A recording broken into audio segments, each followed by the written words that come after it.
Hi, this is an introduction to worksheet number 3, your current cash flow statement and balance sheet for today for the Personal Life Map Portfolio Project. So worksheet 3 is a worksheet where you're going to list your income and expenses that you experience right now. So we're looking not at year 1 when you graduate from Point Park, but for right now, what are your income and expenses? Now, a lot of these items for you, if you're a typical college student, might end up being zero. That's quite all right. That's all right. But it's also going to help you learn about the process of budgeting. So let's take a look at the worksheet. Worksheet 3 here, you'll notice is the only one down here that is in yellow. Given that it's in yellow, that tells you that it's for today. Everything else that's in green is for year 1, the 12 months after you graduate from Point Park. And so what you're going to do is you're going to start out in the top section here, and this is on income. So these are your cash inflows. So you're going to put down your annual salary, bonus, tips, that kind of stuff, contract work, maybe you have some rental income from something, interest and dividends, and that type of income categories. And then you're going to look at and remove the taxes. Now, how do you do this? The best way to do this would be to look at if you have a paycheck. So if you have a relatively recent paycheck and you can look at that, you're going to see your gross salary, any tips or commissions, and that kind of stuff. And it's all going to also have at the bottom of it all of your deductions, such as your Social Security, Medicare, federal income taxes, state income taxes, local income taxes, and so on. The important thing to remember is that in this worksheet, you're going to be entering numbers for 12 months. So if you get paid every other week and that paycheck that you're looking at is a typical paycheck, you're going to need to multiply all those numbers times 26. If you get paid monthly, obviously multiply that by 12. So you're always going to want to put in the annual numbers. And then over here in the blue column, are places where you can just write notes to your instructor about where you got these numbers from. It really is going to help your instructor out a lot if they understand what's going on. So explain what you're putting in there, particularly if there's something unusual. And then on the way on the right hand side there's some suggestions and advice, things for you to think about as you go through. So that handles the cash inflows for right now. And then down here in the cash outflows, it's broken up into a number of different sections. Excuse me. So in the cash outflows, you can see we've got part 1, spending on products and services. So this is where you're going to enter expenses that you pay. And again, it has to be annual numbers. So you might have rent, or it might be your room and board, or something like that at the university. And you're going to put down rent. If you're paying $1,000 a month in rent, then you would put down $12,000 here for the year. Although if you have, you know, $1,000 a month, but your contract for your lease is only for 10 months, then you'd put $10,000. That's something that's going to be good to explain over here in the blue cells so that your instructor knows what's going on. And then you would add utilities and then the typical type of expenses that most people have, cell phone and data, internet. You'll notice over here on the left-hand side, there's some beige cells. These are for you to add other. So you might go through and say, okay, in the category for housing expense, I have some other type of utility that's not here. So you could put that in there. This is the only place where you can actually edit these other categories. And these titles that you put in here for other will carry out through the rest of the workbook. Keep going down. You've got your typical living expenses, groceries, personal products, dining out, hobbies and activities, travel, transportation expenses. Don't forget to think about auto maintenance and gas and that kind of stuff. Then you have the education expenses. You're going to enter in here tuition expenses that you pay in cash. Don't include tuition, say that someone else might pay, parents or grandparents. Don't include tuition that is paid for by taking out a student loan. These are only tuition expenses that you pay in cash. And then you have fees, books and supplies, and so on, clothing, and other expenses. So that's going to get you down to part one, your spending on products and services. Part two is about liquidity. So that would just be transfers in and out of your savings account.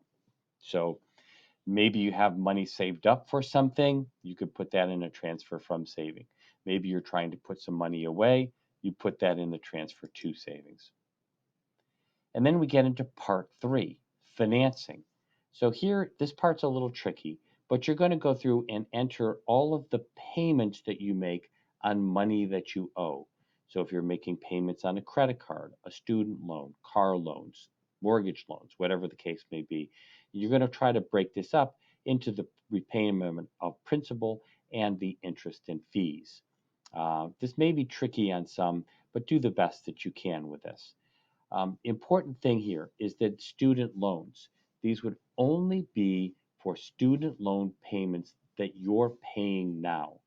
Most students have their loan payments deferred until after they graduate from university. If you're making loan payments now on your student loans, put them in here.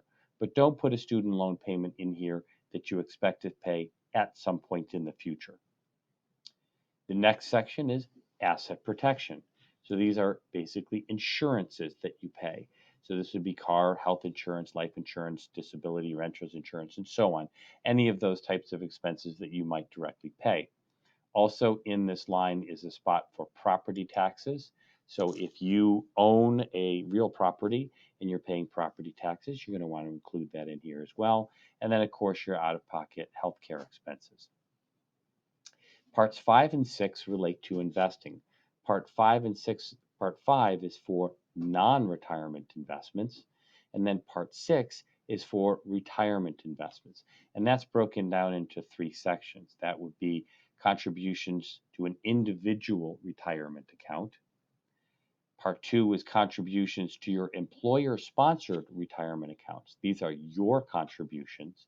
And then the third part down here, which does not affect your cash flow, is your employer's contribution to your retirement account. Some employers, not all, make contributions from their money to your retirement account. You'd include those in there.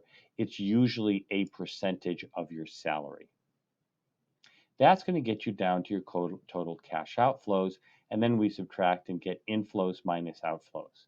Now, don't panic if your inflows are less than your outflows. It's not uncommon for a typical college student to have more outflows than inflows.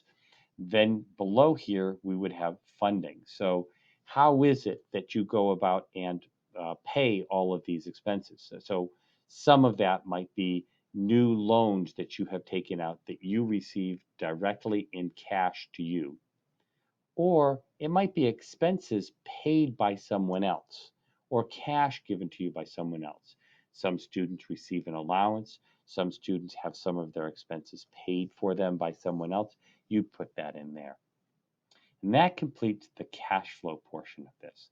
Don't forget to continue down to the next section, which is your personal balance sheet. So these are the balances today of what you own, those are your assets, and what you owe, those are your liabilities. So in the first section, you're going to put down all the stuff that you own: money in your checking account, cash you have in your wallet, savings accounts, things that you own like furniture, clothes, maybe you own video equipment, whatever the case may be, cars, real estate.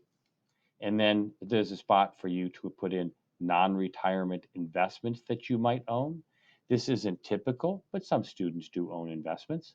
And then retirement investments that you own. These would be IRAs, employer retirement accounts, and things like that. That's going to bring you down to your total assets. Moving into the next section, the last section, are your liabilities. Liabilities are money that you owe. So if you have credit cards outstanding, you put your credit card balances there. You should look up and see if you can find what your student loan balance is. That would be your student loan balance today, not what you expect it to be at the point you graduate. It may be different. If you have a car loan, some other type of personal loan, a mortgage loan, or something else, you're going to go ahead and put those things in here. So that gives you your total liabilities, everything that you owe. Now, when you get down here to the bottom, we're going to subtract what you owe from what you own to get your net worth. It might be negative. That's entirely possible. Don't panic if it is. It's not uncommon for a college student to have a negative net worth. That concludes the study of worksheet number 3 on your current cash flow statement and balance sheet. I hope this video helped you to understand what you're trying to do in the Personal Life Map Portfolio project and this first step in budgeting. If you have any questions, as always, please contact your instructor.